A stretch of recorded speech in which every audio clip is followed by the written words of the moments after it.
प्रशांत भागवत यांनी राजीनामा दिलेला आहे. आपले निष्ठावंत होते उमेदवार. माझ्याकडे काय कुठला राजीनामा वगैरे आलेला नाही आहे. जर आला असेल तुमच्याकडे तर तो मला काय पोचलेला नाही. प्रशांत भागवत काल या आमच्याबरोबर होता, आजही दुपारपर्यंत माझ्याबरोबर होता. संध्याकाळी सांगितलं होतं की आज आपल्याला काही निर्णय घ्यायचा आहे, परंतु त्याचा ब्राह्मणवाडीला त्यांनी काहीतरी घर बांधलं म्हणून तिथं हळदी कुंकवाचा काहीतरी कार्यक्रम होता. मला मी तिकडे जाऊन येतो. मग तो अजून काय आलेला नाही. आम्हाला त्यातली बाकीची काही माहिती नाही. त्यांचं एक पत्र व्हायरल झालं आहे आता सोशल मीडियावर.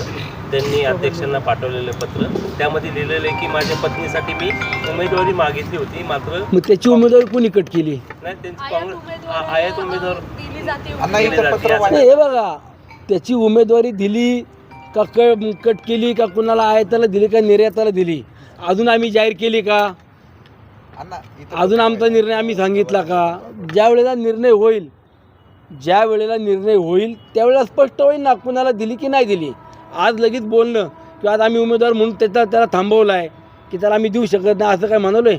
अजूनही आमचा निर्णय काय, आता कोर कमिटीतले प्रमुख मंडळी आहोत. उद्या जर समजा युती म्हणून काही जागा सोडाव्या लागल्या तर आम्हाला ऐकावं लागेल, त्याला ऐकावं लागेल, किंवा भारतीय जनता पक्षाच्या नेते मंडळी ऐकावं लागेल, आमच्या इच्छुक उमेदवारांना ऐकावं लागेल. असं काही नाही आहे. अण्णा, तुम्ही म्हणताय त्या पद्धतीने अजूनही तुमच्याकडनं